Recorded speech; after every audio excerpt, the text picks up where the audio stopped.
പിതാവിൻ്റെയും പുത്രൻ്റെയും പരിശുദ്ധാത്മാവിൻ്റെയും നാമത്തിൽ ആമേൻ. എൻ്റെ പ്രിയപ്പെട്ടവരെ, ഇന്ന് ഫെബ്രുവരി 14 വെള്ളിയാഴ്ച. എല്ലാവർക്കും അച്ഛൻ്റെ സ്നേഹവന്ദനം. നമ്മൾ ഇന്നത്തെ ദിവസത്തേക്ക് കർത്താവിൻ്റെ കരം പിടിച്ചുകൊണ്ട് പ്രവേശിക്കുകയാണ്. നമുക്ക് ഒരുമിച്ച് പ്രവേശിക്കാം, പ്രാർത്ഥിച്ചുകൊണ്ട് പ്രവേശിക്കാം.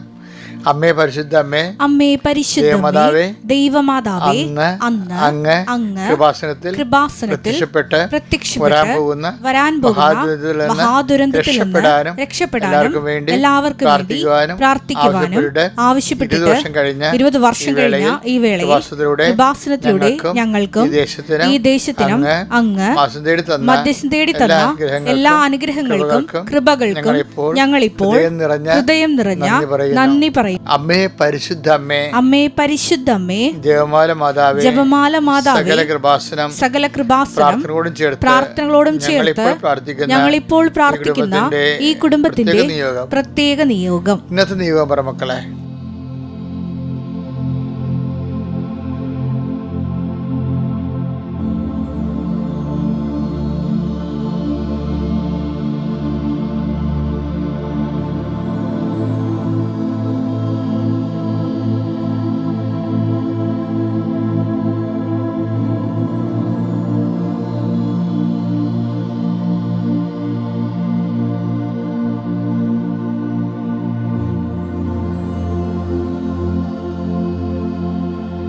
അമ്മയുടെ പ്രത്യക്ഷീകരണത്തിന്റെ ഈ ദ്വാദശക വേളയിൽ ഞങ്ങൾക്ക് സാധിച്ചു തരുവാൻ കനിയണമേ.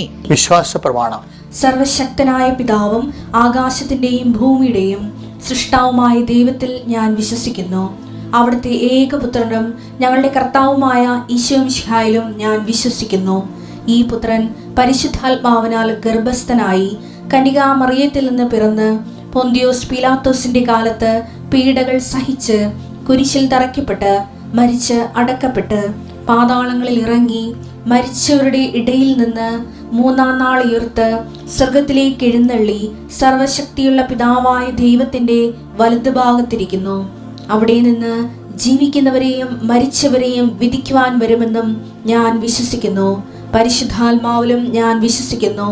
വിശുദ്ധ കത്തോലിക്കാ സഭയിലും പുണ്യവാന്മാരുടെ ഐക്യത്തിലും പാപങ്ങളുടെ മോചനത്തിലും ശരീരത്തിന്റെ ഉയർപ്പിലും നിത്യമായ ജീവിതത്തിലും ഞാൻ വിശ്വസിക്കുന്നു. ആമേൻ.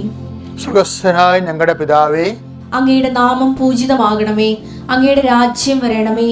അങ്ങയുടെ തിരുമനസ് സ്വർഗത്തിലെ പോലെ ഭൂമിയിലും ആകണമേ. അന്നു വേണ്ടുന്ന ആഹാരം ഇന്ന് ഞങ്ങൾക്ക് തരണമേ. ഞങ്ങളോട് തെറ്റ് ചെയ്യുന്നവരോട് ഞങ്ങൾ ക്ഷമിക്കുന്നത് പോലെ ഞങ്ങളുടെ തെറ്റുകൾ ഞങ്ങളോടും ക്ഷമിക്കണമേ. ഞങ്ങളെ പ്രലോഭനത്തിൽ ഉൾപ്പെടുത്തരുതേ, തിന്മയിൽ ഞങ്ങൾ രക്ഷിക്കണമേ. ആമേൻ. നന്മ നിറഞ്ഞ മറിയമേ, സ്വസ്തി. കർത്താവ് അങ്ങയുടെ കൂടെ സ്ത്രീകളിൽ അങ്ങ് അനുഗ്രഹിക്കപ്പെട്ടവളാകുന്നു. അങ്ങയുടെ ഉദരത്തിൻ ഫലമായി ഈശോ അനുഗ്രഹിക്കപ്പെട്ടവനാകുന്നു. പരിശുദ്ധ മറിയമേ, തമ്പുരാന്റെ അമ്മേ, പാപികളായ ഞങ്ങൾക്ക് വേണ്ടി ഇപ്പോഴും ഞങ്ങളുടെ മരണസമയത്തും തമ്പുരാനോട് അപേക്ഷിക്കണമേ. ആമേൻ.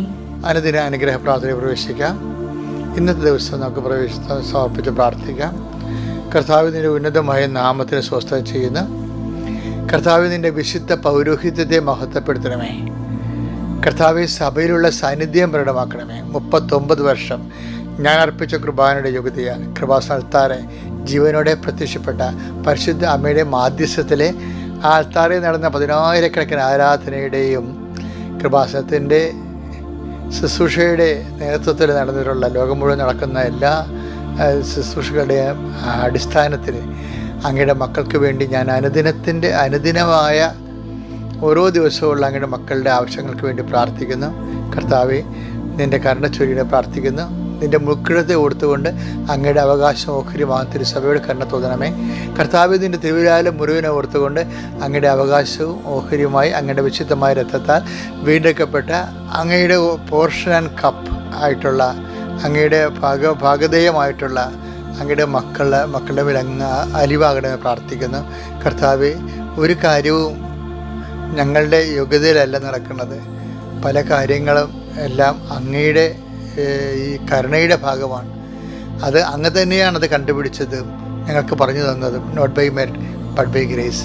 നിങ്ങളുടെ യോഗ്യതയാലല്ല, എൻ്റെ കൃപയാലെന്ന് അത് ഞങ്ങൾ അടിയുറച്ച് വിശ്വസിക്കുകയും അർത്ഥസംഖ്യയില്ലാതെ അത് പ്രഖ്യാപിക്കുകയും ചെയ്യുന്ന കർത്താവെ, ഇന്ന് അങ്ങയുടെ മക്കളുടെ ജീവിതയാത്രയിൽ അവരുടെ മെറിറ്റ് ഡിമിനിഷ് ആകുന്ന, ഡൗൺ ആകുന്ന സമയത്ത് നിൻ്റെ ഗ്രേസ് അവരെ സസ്റ്റെയിൻ ചെയ്യാൻ ഇടയാക്കണമെന്ന് പ്രാർത്ഥിക്കുന്നു.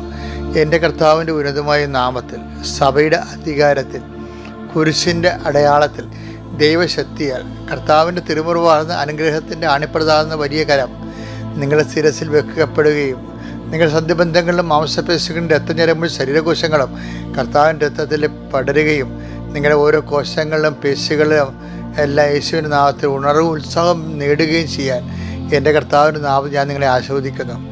കർത്താവിൻ്റെ എളിയ ശുശ്രൂഷകൻ എന്ന നിലയിൽ പരിശുദ്ധ അമ്മയുടെ കൂടെ അവൻ്റെ കുരിശിൻ്റെ ചുവട്ടിൽ കൈപിടിച്ച് നിൽക്കുന്ന ഒരു എളിയ ദാസൻ എന്ന നിലയിൽ കർത്താവിൻ്റെ നാമത്തിൽ ഞാൻ നിന്നെ ആശീർവദിക്കുന്നു. നിൻ്റെ കുടുംബത്തെ ആശീർവദിക്കുന്നു, നിൻ്റെ ജോലിയെ ആശീർവദിക്കുന്നു, നിൻ്റെ യാത്രയെ ആശീർവദിക്കുന്നു, നിൻ്റെ സംസർഗങ്ങളെ, സംഭാഷണങ്ങളെ ആശീർവദിക്കുന്നു, നിൻ്റെ ചർച്ചകളെ ആശീർവദിക്കുന്നു, നിൻ്റെ തീരുമാനങ്ങളെ ആശീർവദിക്കുന്നു. അത് നടപ്പിൽ വരുത്താനുള്ള നിൻ്റെ ഇച്ഛാശക്തി, കർത്താവിൻ്റെ അഭിഷേകം ഇരട്ടിയായിട്ട് ലഭിക്കട്ടെ എന്ന് നിനക്ക് വേണ്ടി ഞാൻ പ്രാർത്ഥിക്കുന്നു. ദൈവത്തിൻ്റെ കരുണ നീ വീണ്ടും തിരിച്ച് രാത്രി നിൻ്റെ ഉറങ്ങാനെത്തുന്നവരെ ഈ ചൈതന്യം നിൻ്റെ വലത്തും ഇടത്തും വീട്ടിലും വഴിയിലും ജലത്തിലും കരയിലും മുകളിലും ഹൃദയത്തിലും കർത്താവിൻ്റെ ശക്തിയും കർത്താവിൻ്റെ ചൈതന്യവും കർത്താവിൻ്റെ സമാധാനവും നിൻ്റെ ഹൃദയത്തെയും അധരത്തെയും നിൻ്റെ ശരീരത്തെ മുഴുവനായി സൗഖ്യത്തിൽ നിലനിർത്തുകയും മനസ്സിനെ സമാധാനത്തെ കണ്ടെത്തുകയും ചെയ്യട്ടെ. Lord infuse your spirit of power and grace. Thank you Jesus. എൻ്റെ പ്രിയപ്പെട്ടവരെ, നമ്മൾ ഈ ദിവസങ്ങളിൽ അച്ഛൻ്റെ സത്യപ്പെട്ടൊരു സംഭവമാണ്. ദൈവ അനുഗ്രഹത്തിൻ്റെ അനുഭവത്തിൻ്റെ ചാലകശക്തി എന്ന് പറയാവുന്നത് പലപ്പോഴും ഫലപ്രദമായ ഇഫക്റ്റീവ് റിലേഷൻഷിപ്പ് വിത്ത് ഗോഡ്, അതിന് നമ്മളെ സഹായിക്കുന്നതാണ് കണക്ടിവിറ്റി ആൻഡ് കണ്ടിന്യൂറ്റി. ഞാൻ കണ്ടെത്തിയത് എവിടെ നിന്നാണെന്നറിയാമോ? കർത്താവിൻ്റെ ഒരു വെളിപാടിൽ നിന്നാണ്. യോഹന്നാന്റെ സുവിശേഷം 15:10 വായിച്ചേ. ഞാൻ എൻ്റെ പിതാവിൻ്റെ കൽപ്പനകൾ പാലിച്ച് ഞാൻ എൻ്റെ പിതാവിൻ്റെ കൽപ്പനകൾ പാലിച്ച് അവിടുത്തെ സ്നേഹത്തിൽ നിലനിൽക്കുന്നത് പോലെ നിങ്ങൾ എൻ്റെ കൽപ്പനകൾ പാലിച്ചാൽ എൻ്റെ സ്നേഹത്തിൽ നിലനിൽക്കും. അപ്പോൾ കണക്ടിവിറ്റി എന്ന് പറഞ്ഞാൽ എന്താണ്? അതിൻ്റെ അകത്ത് പിതാവിൻ്റെ കൽപ്പനകൾ പാലിക്കുന്നതാണ്. അപ്പോൾ അതിനൊരു കണക്ഷനാണ് വരുന്നത്. പിന്നെന്താ? അത് ഓരോ കണക്ഷനും ഉണ്ടാകുന്ന കുഴപ്പം കണ്ടിന്യൂറ്റി ഉണ്ടാകണം, അത് തുടർച്ചയുണ്ടാകണം, ബന്ധം ഒരു തുടർബന്ധമായിട്ട് മാറണം. അതാണ് എൻ്റെ പിതാവിൻ്റെ കൽപ്പന പാലിച്ച് അവിടുത്തെ സ്നേഹത്തിൽ നിലനിൽക്കുന്നത് പോലെ. ദൈവം എപ്പോഴും ആഗ്രഹിക്കുന്നത് ദൈവത്തിൻ്റെ പവർ കട്ടിലല്ല. അത് കാരണം നമ്മുടെ പവർ കട്ട് നമ്മുടെ സ്നേഹത്തിലോ നമ്മുടെ വിശ്വാസത്തിലോ ഒക്കെ ഭയങ്കര ഇടക്കിടക്ക് പവർ കട്ടാണ്. അത് കാരണമാണ് നമ്മളെ ഫ്രോഡെന്ന് ദൈവം വിളിക്കണം. ഫ്രോഡെന്നല്ല, ഇത് വിശ്വസ്തതയില്ലാത്ത ആൾക്കാർ. ദൈവത്തിൻ്റെ സ്നേഹം എന്താണ്? നിത്യമായ സ്നേഹമെന്നല്ല എൻ്റെ അർത്ഥം. എനിക്ക് നിന്നോടുള്ള സ്നേഹം നിത്യവും വിശ്വസ്തത അചഞ്ചലവുമാണ്. അതായത് ജെറമിയ 31:3 ഈ വെളിപാടുണ്ട്. എനിക്ക് നിന്നോടുള്ള സ്നേഹം അനന്തമാണ്. അതേണ്ട പവർ കട്ടില്ലെന്ന് ഞാൻ പറഞ്ഞില്ലേ, വെറുതെ പറഞ്ഞില്ല. അതായത് എനിക്ക് നിന്നോട് സ്നേഹം അനന്തമാണ്, നിന്നോടുള്ള വിശ്വസ്തത അചഞ്ചലവും. ചലിക്കാത്തതാണ്. അത് കാരണമാണ് നമ്മുടെ വിട്ടുവിട്ടുള്ള സ്നേഹം ദൈവം ഫ്രോഡാന്ന് വിളിക്കാൻ കഴിയും. അത് ഭയങ്കര സീരിയസ് ആയ വിഷയമാണ് കേട്ടോ. നിങ്ങൾക്ക് ദൈവാനുഭവം ഇല്ലെങ്കിൽ എൻ്റെ അർത്ഥം ഗ്യാപ്പാണ് ഈ പ്രോബ്ലം. ഇപ്പം നേഴ്സുമാരൊക്കെ എൻ്റെ അടുത്ത് പ്രാർത്ഥിക്കാൻ വരുമ്പോൾ പറയും, എൻ്റെ അച്ഛാ പ്രൊഫഷണൽ നേഴ്സ് മാത്രമല്ല പ്രൊഫഷണൽസൊക്കെ വരുമ്പോൾ പറയും, അച്ഛാ ഗ്യാപ്പാണ് പ്രോബ്ലം എന്ന് പറയും. അത് അവരെ അപ്പോൾ അവരോട് ഇൻ്റർവ്യൂ ചെയ്യുമ്പോൾ ആ കമ്പനിക്കാർ ചോദിക്കത്തില്ലേ, നിങ്ങൾ എന്നാൽ പാസ് ഔട്ട് ആയത്? ഞാൻ 2020 ഓക്കെ, നൗ ഇറ്റ് ഈസ് 2025 അല്ലേ ഇത്? അപ്പോൾ ബാക്കി ദിവസം എവിടെ പോയി നിങ്ങളെന്ന് പറയും. അത് ഭയങ്കര എല്ലാവരും ചോദിക്കുന്ന ചോദ്യമാണ്.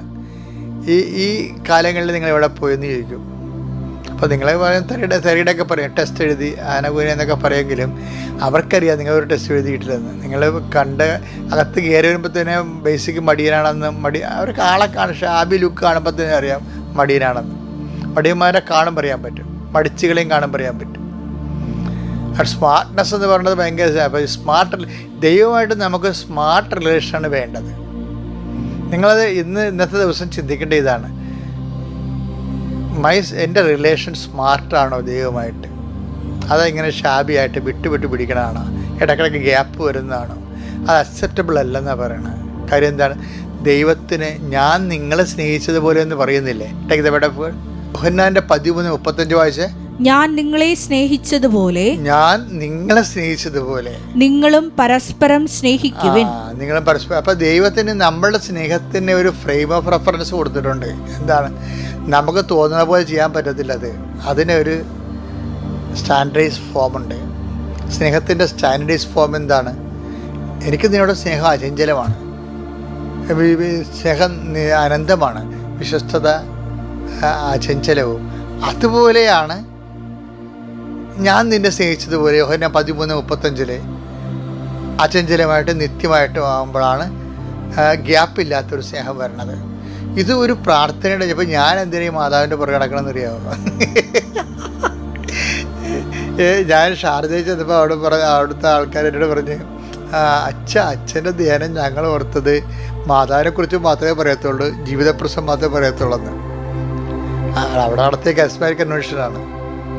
എന്താ പ്രശ്നം എന്ന് വെച്ച് കഴിഞ്ഞാൽ, ആൾക്കാരുടെ മനസ്സിൽ എന്തുകൊണ്ടാണ് ഞാൻ മാതാവിനെക്കുറിച്ച് പറയണത്? ഇവരൊരു മോഡലാണ്. കറക്റ്റ്. അവർ എല്ലാ സമയത്തും ഒരു നിശ്ചിത വോൾട്ടേജ് ഉണ്ടാവും. അത് my soul magnifies the lord എന്ന് പറഞ്ഞാലും ശരി, കുരിശിൻ്റെ ചുവട്ട് നിൽക്കണമെന്ന് പറഞ്ഞാലും ശരി, ആ സ്നേഹം അചഞ്ചലമായിരിക്കും. അമ്മയാണ് മാതൃക. അപ്പം അതുകൊണ്ട് ഗ്യാപ്പില്ലാതെ ദൈവത്തെ സ്നേഹിക്കാൻ ഇന്നത്തെ ദിവസം പ്രത്യേകം പരിശ്രമിക്കുക. കർത്താവ് അനുഗ്രഹിക്കട്ടെ. Praise the Lord.